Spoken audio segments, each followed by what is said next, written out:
Bismillahirrahmanirrahim. Assalamualaikum warahmatullahi wabarakatuh. Hai teman-teman semua, kembali lagi bersama channel Antara CPNS dan Navigator Guru.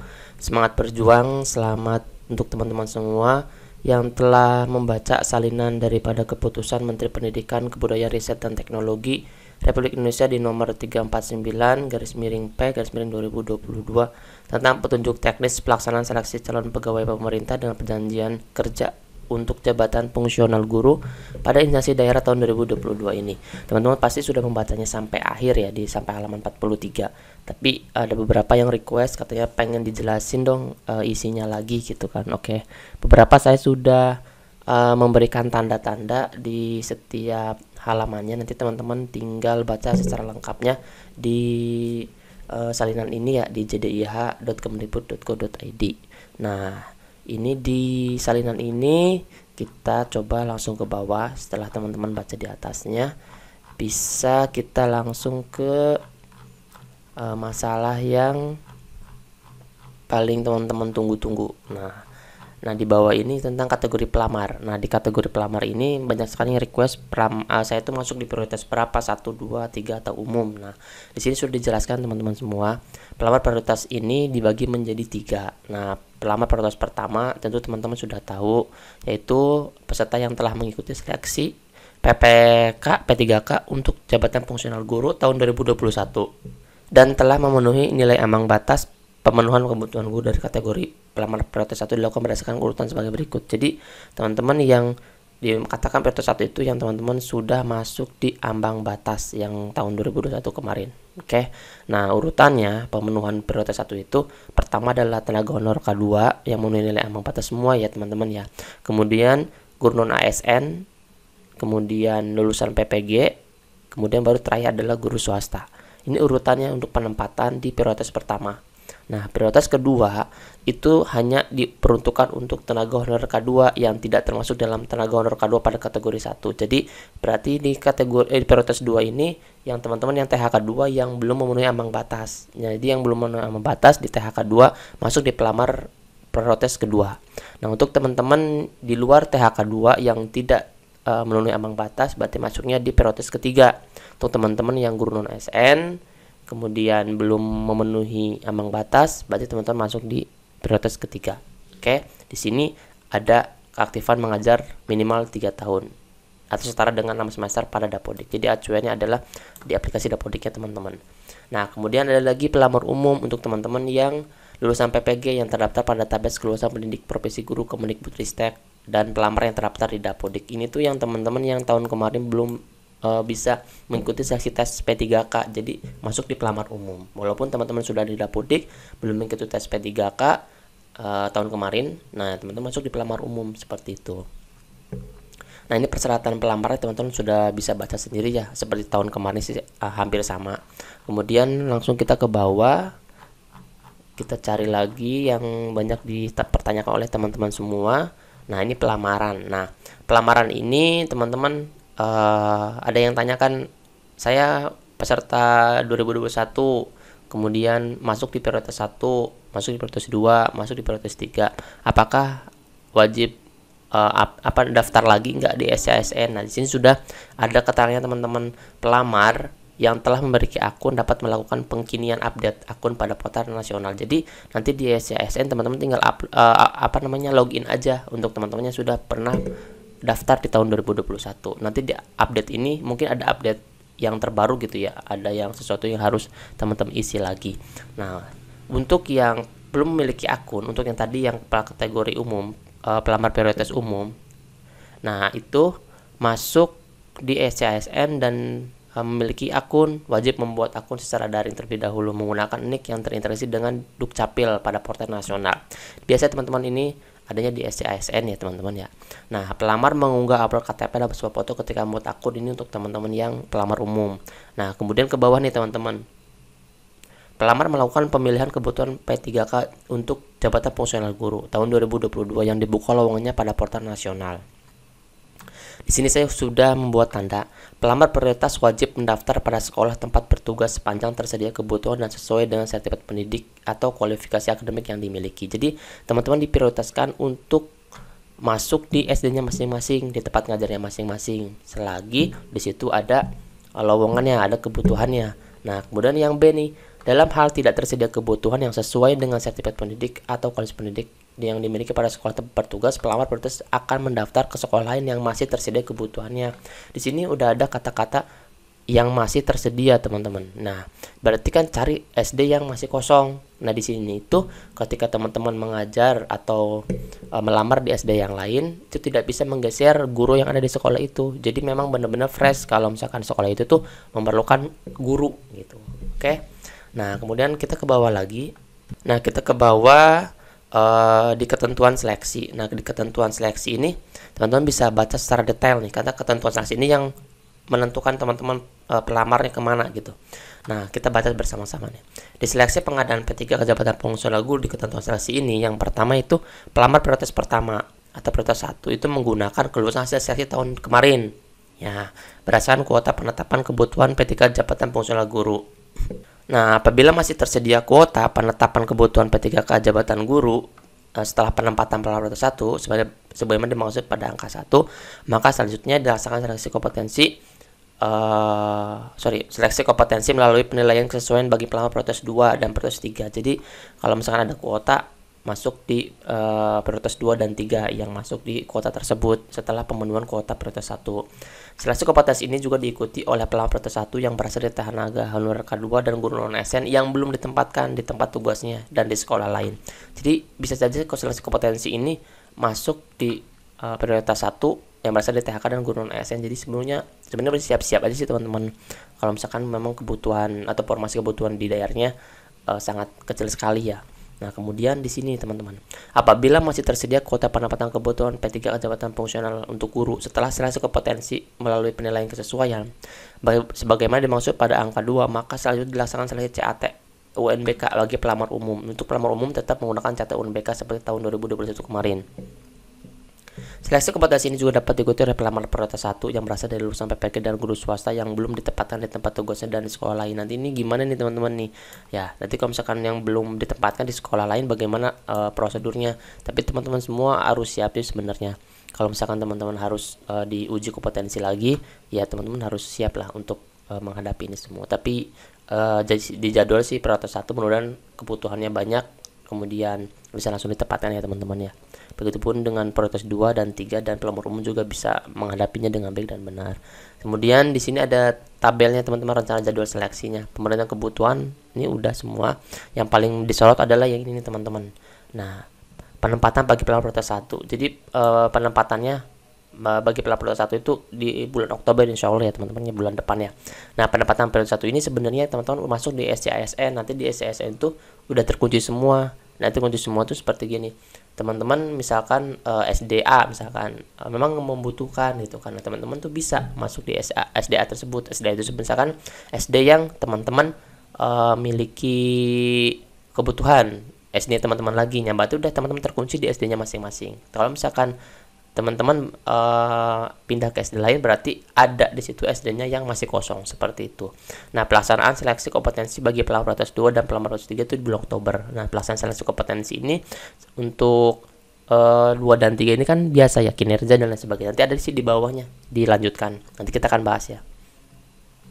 Kemudian ini pengumuman hasil seleksi kompetensi pelamar prioritas 2 dan 3 di bulan Oktober juga. Mudah-mudahan ini semuanya on time semuanya ya teman-teman, supaya teman-teman tuh menunggunya tuh nggak terlalu lama ya dari bulan-bulan awal tahun ya.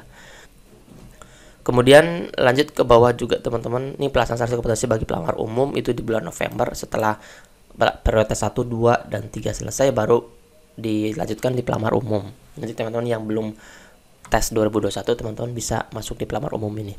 Nah, kemudian semuanya sudah teman-teman baca rencananya. Kemudian kita langsung ke bawah, kita lihat lagi seleksi administrasi ini. Ini seleksi administrasi ini menggunakan administrasi P3 jabatan fungsional guru pada tahun 2021. Sedangkan untuk yang prioritas 2 dan prioritas 3 pelamar umum dilakukan pada tahun 2002 oleh panitia seleksi instansi daerah. Nah, jadi berbedanya kalau misalkan prioritas 1 itu langsung oleh Kemendikbudnya teman-teman. Nah, kemudian kalau misalkan pelamar 2 dan pelamar 3 itu sama instansi daerahnya teman-teman untuk melakukan penilaiannya. Oke, nah di sini ada nih verifikasi dan validasi tersebut dilakukan dengan cara apa? Mencocokkan kesesuaian diri data dengan diri induk kependudukan, kemudian mencocokkan juga kesesuaian data kualifikasinya, kemudian ini tentang sertifikat pendidiknya. Keempat adalah melakukan pengecekan keabsahan ijazah. Nah, silakan sempat kita coba ke bawah nih. Ada yang menarik di seleksi dan penempatan bagi pelamar prioritas 1. Ini pelamar prioritas 1 agak dibahas banyak nih teman-teman. Nah, nanti teman-teman bisa baca fullnya di bab 4 ini. Nah, seleksi kompetensi bagi pelamar prioritas 1 menggunakan kelulusan hasil seleksi tahun 2021 karena dia udah ambang batas kan. Nah, dan langsung ditempatkan teman-teman pada satuan pendidikan sesuai dengan kebutuhan. Pelaksanaan penempatannya teman-teman. Penempatan pelamar prioritas 1 dilaksanakan oleh panitia seleksi P3K Kemdikbudristek. Jadi langsung oleh Kemdikbudristek atau misalkan mengunci di SCSN-nya seperti itu. Nah, data pelamar prioritas 1 digunakan untuk penempatan yaitu data individu lulus nilai ambang batas, data pokok pendidik tahun 2021. Ini acuan data pelamarnya. Nah, kemudian ketentuannya untuk siapa dulu yang akan menempati kebutuhan guru di sekolah tersebut. Yang pertama adalah tenaga honorer kategori 2. Kemudian guru non ASN, lulusan PPG dan guru swasta baru terakhir.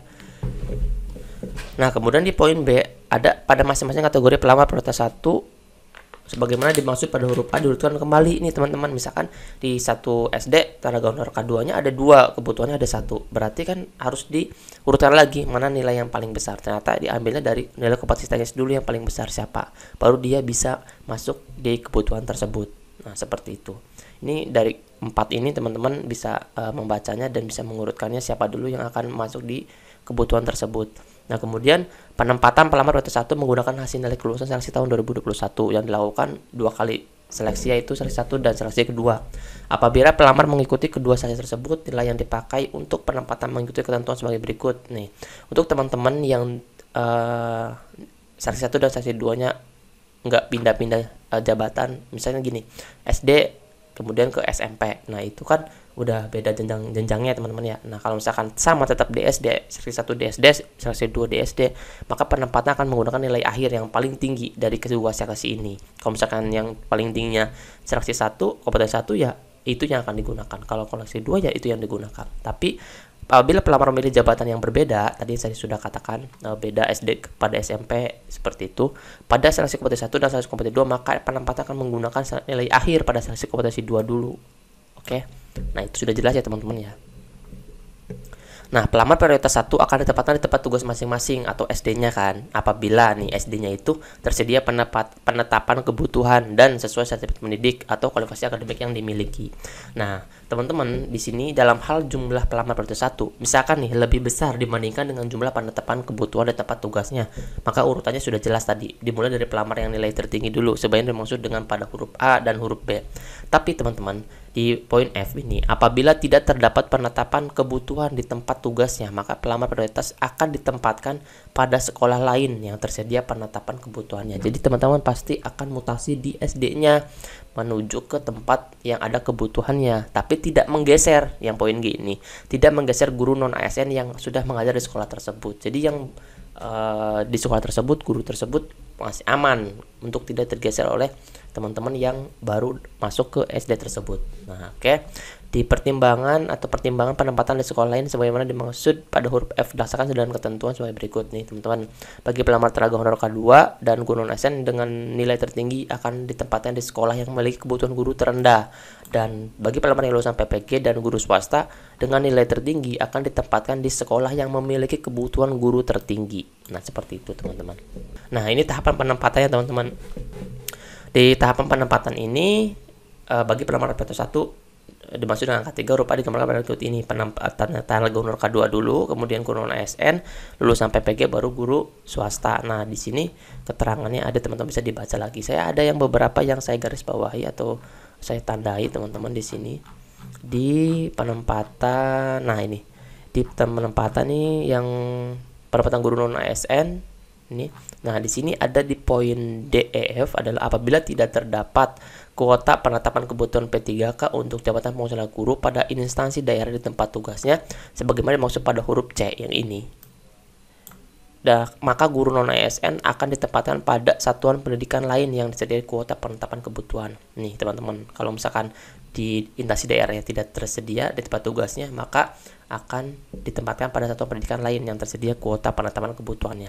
Nah, poin E-nya, guru non-ASN belum dapat ditempatkan apabila tidak terdapat kebutuhan P3K untuk jabatan fungsional guru pada instansi daerah yang sesuai dengan sertifikat pendidik dan atau kualifikasi akademik yang dimilikinya. Di sini sudah jelas teman-teman. Jika belum ditempatkan berarti kita mutasi, udah jelas itu kan. Nah, kemudian di sini teman-teman belum dapat ditempatkan apabila tidak terdapat kebutuhan P3K untuk jabatan fungsional guru pada instansi daerah sesuai dengan sertifikat pendidiknya. Jadi teman-teman harus bersiap untuk keluar dari instansi daerahnya seperti itu. Nah, teman-teman mudah-mudahan sih ya, saya berdoa teman-teman lancar lah ya untuk bisa P3K di tahun 2022 ini. Nah, ke bawah lagi teman-teman, ini ada nih yang tentang lulusan PPG. Lulusan PPG sebagaimana dimaksud pada huruf A ditempatkan pada satuan pendidikan yang tersedia kuota penetapan kebutuhannya. Nah, apabila tidak terdapat kuota sama dengan penetapan kebutuhan P3K jabatan fungsional guru di instansi daerahnya yang sesuai dengan sertifikat pendidik dan atau kualifikasi akademiknya, kemudian maka lulusan PPG itu belum dapat ditempatkan juga. Kalau misalkan belum dapat ditempatkan, berarti kan kalau ditempatkan secara otomatis berarti kan kita kalau misalkan tidak ditempatkan berarti kita yang memilih sekolahnya, dan itu pun akan bersaing dengan teman-teman yang lainnya kan, otomatis seperti itu asumsinya. Nah, teman-teman juga harus siap juga kalau misalkan itu yang terjadi ya. Nah, kemudian sampai ke bawah teman-teman, ini juga di penempatan guru swasta nih.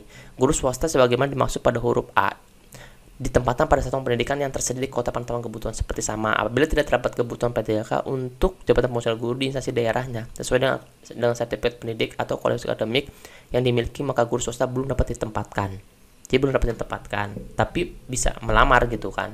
Nah, guru swasta yang memiliki dua nilai yang hasilnya sama, ini sama seperti yang lainnya, 1 dan seleksi 2, maka nilai yang tertinggi dulu menggunakan seleksi 1, penilaian 1 mendapatkan kesempatan kedua.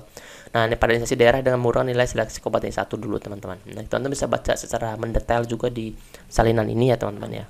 Nah, ini saya headingnya aja sih untuk beberapa yang banyak yang nanya juga, tapi untuk teman-teman yang secara lengkap bisa teman-teman baca juga. Nah, yang di B ini pelaksanaan seleksi kompetensi bagi pelamar proses 2 dan pelamar proses 3 nih teman-teman, yang di luar proses 1. Jadi proses 1 itu tadi di atas banyak banget di kupasnya, jadi teman-teman harus membacanya sih secara keseluruhan. Nah, ini seleksi kompetensi bagi pelamar prioritas 2 dan pelamar prioritas 3 dilaksanakan dengan menilai kesesuaian. Jadi banyak sekali kan pertanyaan, apakah saya harus seleksi CAT UNBK lagi? Di sini ada nih, kalau misalkan kebutuhannya ada, kemudian teman-teman bisa masuk di situ, kuotanya ada, tinggal teman-teman menilai kesesuaian. Kesesuaiannya apa sih? Ya, kualifikasi akademik, seperti teman-teman benar enggak dari akademiknya sama dengan yang jabatannya akan dilamar, seperti itu sih teman-teman. Kemudian kinerja teman-teman bagaimana, kemudian pemeriksaan latar belakang background ceknya bagaimana, seperti itu teman-teman untuk menilai kesesuaian. Nah, penilaian kesesuaian ini dibalikan lagi ke instansi daerahnya masing-masing. Jadi yang akan menilainya adalah instansi daerahnya teman-teman. Nah, kemudian nih di bawah ada yang saya berikan kotak. Nah, komponen penilaian kesesuaiannya, kualifikasi akademik kan tadi ditanyakan. Nah, kualifikasi akademik itu apa aja nih? Penilaian kesesuaian kualifikasi akademik dilakukan untuk melihat kesesuaian kualifikasi akademik S1 atau D4 peserta dengan bidang tugas atau mata pelajaran pada jabatan yang dilamar. Jadi kualifikasi akademik itu sesuai dengan apa yang dilamar oleh teman-teman semua. Nah, kemudian kompetensi, apa ini kompetensi? Kompetensi. Penilaian penyesuaian kompetensi dimaksudkan untuk melihat kesesuaian kompetensi teknis, kompetensi pedagogik, profesional, sosial, dan kepribadian, kompetensi manajer, kompetensi sosial, kultural yang dimiliki pelamar itu dengan pelaksanaan tugas sebagai guru. Nanti ini konsepnya dibalikan di instansi daerahnya teman-teman. Untuk kinerja, ya biasa teman-teman, kesesuaian kinerja dilakukan untuk mengatur kesesuaian hasil kerja yang telah dilakukan pelamar, meliputi orientasi pelayanan, komitmen inisiatif kerja, dan kerjasama dengan pelayanan tugas sebagai guru. Terakhir adalah pemeriksaan latar belakang. Mungkin ini yang pemeriksaan latar belakang itu teman-teman bisa melampirkan kali ya untuk surat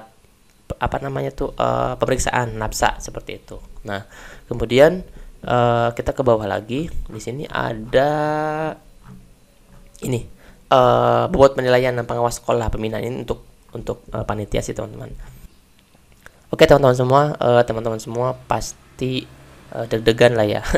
Nanti kita lihat di Oktober lah teman-teman, di tampilan SCSN-nya teman-teman terkunci di SD mana atau di SMP mana atau di SMA mana, teman-teman bisa melihatnya langsung di tampilan websitenya. Jadi teman-teman harus bersiap apapun mekanismenya, apapun itu yang akan terjadi, teman-teman harus siap menghadapinya. Jangan lengah, Jangan lupa belajar juga, barangkali teman-teman harus mengikuti seleksi yang akan diberikan oleh Panselnas, dan teman-teman juga harus bersiap-siap, jangan berleha-leha. Jangan sampai di seleksi 2022 ini teman-teman malah loyo. Ya, oke. Teman-teman semangat dan semoga teman-teman jadi ASN di tahun 2022 ini. Terima kasih. Assalamualaikum warahmatullahi wabarakatuh.